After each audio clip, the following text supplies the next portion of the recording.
Good morning everyone, welcome to knowledge account. 15th April 2026 এর গুরুত্বপূর্ণ current affairs গুলো আজকে দেখবো, তার সাথে সাথে রিলেটেড স্ট্যাটিক জিকে।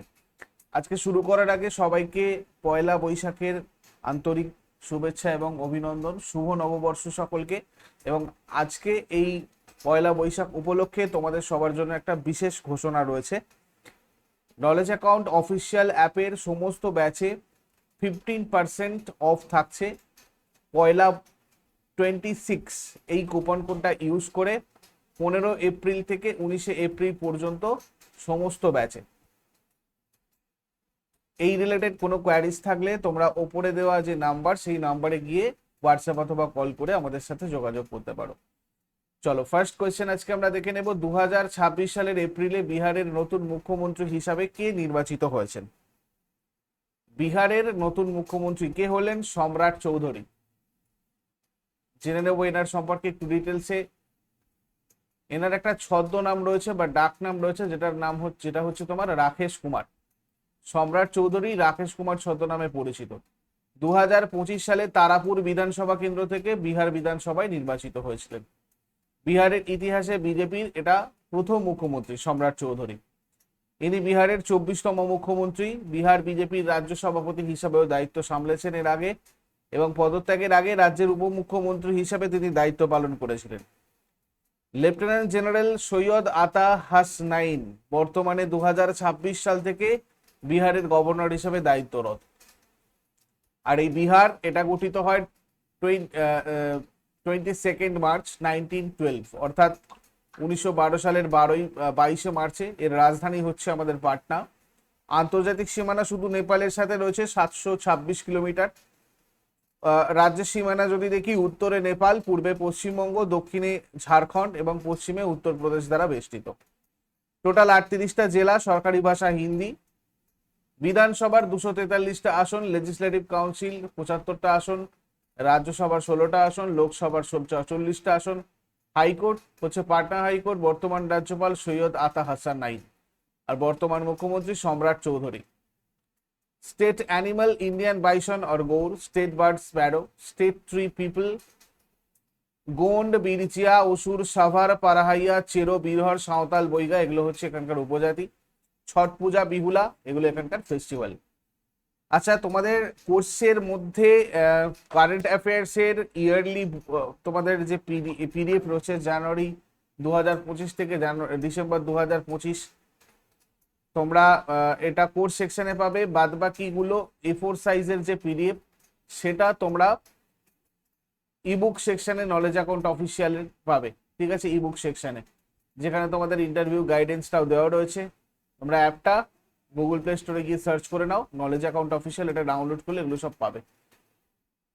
আচ্ছা, এবারে চলে আসবো আমরা এই প্রশ্নটায়। দেখো, 125 বছরের ইতিহাসে অস্ট্রেলিয়ান সেনাবাহিনীর প্রথম নারী প্রধান হিসেবে কে নিযুক্ত হয়েছেন? লেফটেন্যান্ট জেনারেল সুসান কোয়েল। 125 বছরের ইতিহাসে প্রথম নারী হিসাবে সুসান কোয়েল অস্ট্রেলিয়ান সেনাবাহিনী প্রধান নিযুক্ত হয়েছেন জুলাই 2026-এ। লেফটেন্যান্ট জেনারেল সাইমন স্টুয়ার্ট এর জায়গায় স্থলাভিষিক্ত হয়েছেন। বর্তমানে চিফ অফ জয়েন্ট ক্যাপাবিলিটিস হিসেবে দায়িত্বরত আছেন।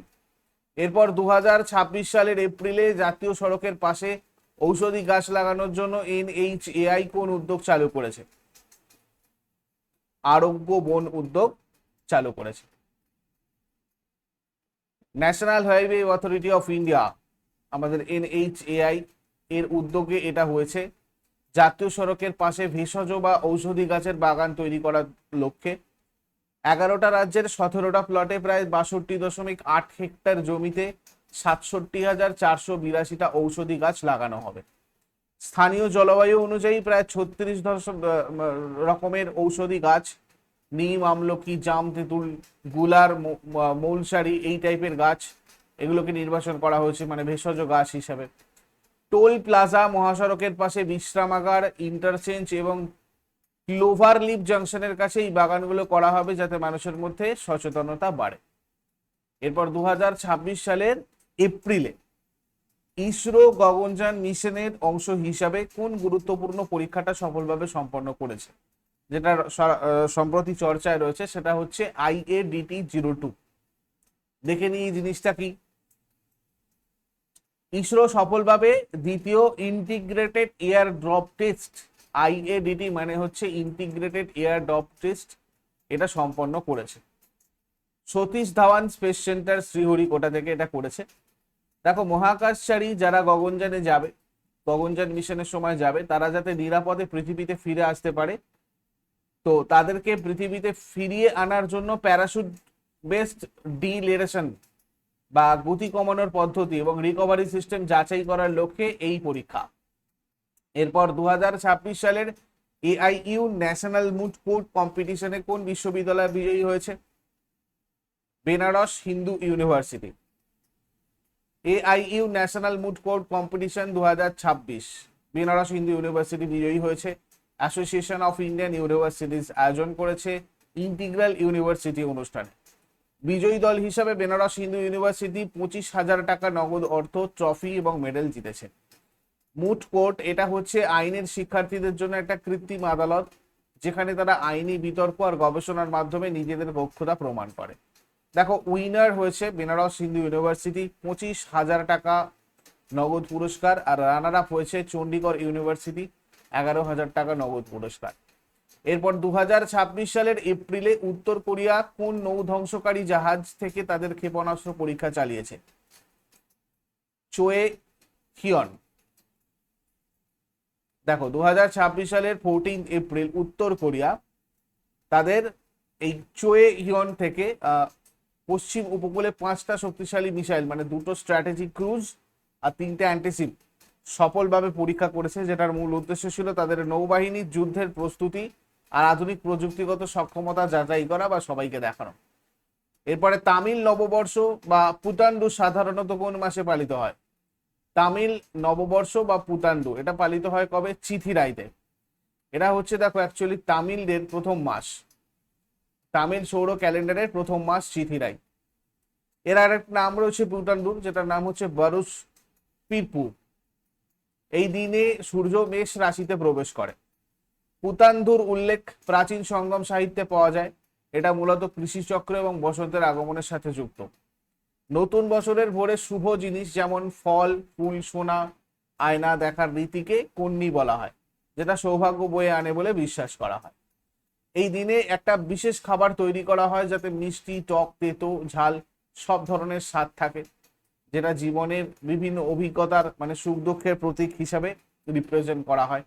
এরপর 2026 সালের উইজডেন ক্রিকেটার্স অ্যালমানাক অনুযায়ী বিশ্বের সেরা ক্রিকেটার কে হয়েছেন? বিশ্বের সেরা ক্রিকেটার কে হয়েছেন? Mitchell Starc. অস্ট্রেলিয়ার প্লেয়ার, 36 বছর বয়সে 11টা টেস্টে 55টা উইকেট নিয়েছেন। অ্যাশেজ 2025-26-এ 31টা উইকেট নিয়েছেন। ভারতের কোন মহিলা ক্রিকেটার 2026 সালের উইজডেনের সেরা ক্রিকেটার মানে নারী হিসাবে নির্বাচিত হয়েছেন? Deepti Sharma. Leading cricketer in the world Deepti Sharma হয়েছেন। ভারতের প্রথম মহিলা ওয়ানডে বিশ্বকাপ মানে প্লেয়ার অফ দ্য টুর্নামেন্ট হয়েছেন। ফাইনালে 58 রান এবং 5 বলে 5 ওভারে 39টা উইকেট নিয়ে ইতিহাস গড়েছেন তিনি। 5 ওভারে 58 রান দিয়ে 39টা বলে 5টা উইকেট নিয়ে তিনি ইতিহাস গড়েছেন। ওকে, 58 রান দিয়ে। বিশ্বের সেরা টি-20 ক্রিকেটার, লিডিং টি-20 প্লেয়ার ইন দ্য ওয়ার্ল্ড হিসাবে উইজডেন কাকে সম্মানিত করেছে? অভিষেক শর্মাকে। লিডিং টি-20 player in the world Abhishek Sharma, India. 2025 সালে 1000-এর বেশি রান করেছেন, 200+ স্ট্রাইক রেটে। এরপরে উইজডেনের 2026 সংস্করণে 5 ক্রিকেটার্স অফ দ্য ইয়ার তালিকাতে কতজন ভারতীয় অ্যাথলেট স্থান পেয়েছে? 4 জন ভারতীয় অ্যাথলেট স্থান পেয়েছেন। ভারত ইংল্যান্ড টেস্ট সিরিজ 2025-এ 2-2 ড্র এর ভিত্তিতেই সম্মাননা দেওয়া হয়েছে। 1 নম্বরে শুভমান গিল, 2 নম্বরে রবীন্দ্র জাদেজা, 3 নম্বরে ঋষভ পান্ট, তারপরে মোহাম্মদ সিরাজ, তারপর হাসিব হামিদ ইংল্যান্ডে। এরপর 2025 সালের ইংল্যান্ড সিরিজে অসাধারণ পারফরমেন্সের জন্য কাকে উইজডেন ট্রফি প্রদান করা হয়েছে? শুভমান গিলকে। 2026 সালের সেরা ব্যক্তিগত টেস্ট পারফরমেন্সের জন্য উইজডেন ট্রফি জিতেছেন এই ভারতের অধিনায়ক। দেখো, বর্ষসেরা পুরুষ ক্রিকেটার মিচেল স্টার্ক তাহলে অস্ট্রেলিয়া, বর্ষসেরা নারী cricketer Deepti Sharma from India, বর্ষসেরা টি-20 cricketer Abhishek Sharma from India. Wisden trophy সেরা একক performance Shubman Gill from India. বর্ষসেরা 5টা ক্রিকেটার তাহলে কি হবে? শুভমান গিল, রবীন্দ্র জাদেজা, ঋষভ পান্ত, মোহাম্মদ সিরাজ অ্যান্ড হাসিব আমির। এবার আগের দিনের হোমওয়ার্ক গুলো দেখবো। গার্ডেন রিচ জাহাজ নির্মাণ শিল্পের জন্য বিখ্যাত, আর জৈন ধর্মে 24 জন তীর্থঙ্করের নাম পাওয়া যায়। আর আজকে তোমাদের জন্য কোয়েশ্চেন থাকবে, রাজস্থানে অবস্থিত হরপ্পা সভ্যতার নিদর্শন কোনটা? কে গায়ত্রী মন্ত্র রচনা করেছিলেন? ক্লাসের শেষে আমাকে এগুলো কমেন্টে জানাও। চট করে আগের দিনের গুলো আমরা কুইক রিভাইজ করব। 14 এপ্রিল 2026 এর কোয়েশ্চেন্স কি ছিল? ভারতের কোথায় বিশ্বের প্রথম বন্যপ্রাণী সংরক্ষণ আর ভেটেরিনারি সায়েন্স নিবেদিত ভান্তারা ইউনিভার্সিটি প্রতিষ্ঠিত হতে চলেছে? গুজরাট, জামনগর। 2026 সালের ইসরায়েলের বিখ্যাত গোয়েন্দা সংস্থা মোসাদ এর নতুন প্রধান হিসাবে কে নিযুক্ত হয়েছেন? রোমান গফম্যান। রাঁচিতে অনুষ্ঠিত অ্যাথলেটিক্স সিরিজে ওড়িশার সারুন পায়াসিংহ কোন ইভেন্টে স্বর্ণপদক জিতেছেন? Long jump. 2026 সালে ভারত আর উজবেকিস্তানের মধ্যে যৌথ সামরিক মহড়া দাস্তলিকের কততম সংস্করণ অনুষ্ঠিত হয়েছে? 7ম সংস্করণ। 2026 সালের এপ্রিলে মার্কিন যুক্তরাষ্ট্রের কোন শহরে স্বামী বিবেকানন্দের প্রথম পূর্ণাবয়ব মূর্তি উন্মোচন করা হয়েছে? সিয়াটল। ভারতের কোন রাজ্য পুলিশ মাদক মামলার তদন্তের জন্য প্রথম নারিত নামক এআই সিস্টেম চালু করেছে? গুজরাট। 2026 সালের প্রথম ইন্ডিয়ান নেভি কমান্ডার্স কনফারেন্স কোথায় অনুষ্ঠিত হতে চলেছে? নতুন দিল্লি। শাওয়ান বারওয়াল সম্প্রতি রটারডাম ম্যারাথনে কোন ভারতীয় কিংবদন্তির 47 বছরের পুরনো রেকর্ড ভেঙেছেন? শিবনাথ সিং। সম্প্রতি প্রতিরক্ষা মন্ত্রী রাজনাথ সিং কোন শহরে স্মৃতিকা ওয়ার মেমোরিয়াল লেজার শো এর উদ্বোধন করেছেন? লখনৌ। 2026 সালের ব্যাডমিন্টন এশিয়া চ্যাম্পিয়নশিপে ভারতের কোন খেলোয়াড় পুরুষদের একক বিভাগে রৌপ্য পদক জিতেছেন? আয়ুষ শেঠি। আম্বেদকর জয়ন্তী পালন করা হবে কবে, পালন করা হয় কবে? 14 এপ্রিল আম্বেদকর জয়ন্তী পালন করা হয়। এগুলো ছিল আগের দিনের কোয়েশ্চেন্স। ইউজফুল বলে মনে হলে অবশ্যই লাইক করো, বন্ধুদের সাথে শেয়ার করো। আর যারা নতুন রয়েছে, প্রতিদিন সকাল 6টার সময় ডেইলি কারেন্ট অ্যাফেয়ার্স এর আপডেট পাওয়ার জন্য নলেজ অ্যাকাউন্টকে সাবস্ক্রাইব করে বেল আইকন প্রেস করে অলে ক্লিক করে রাখো। Thank you so much, take care, have a great day.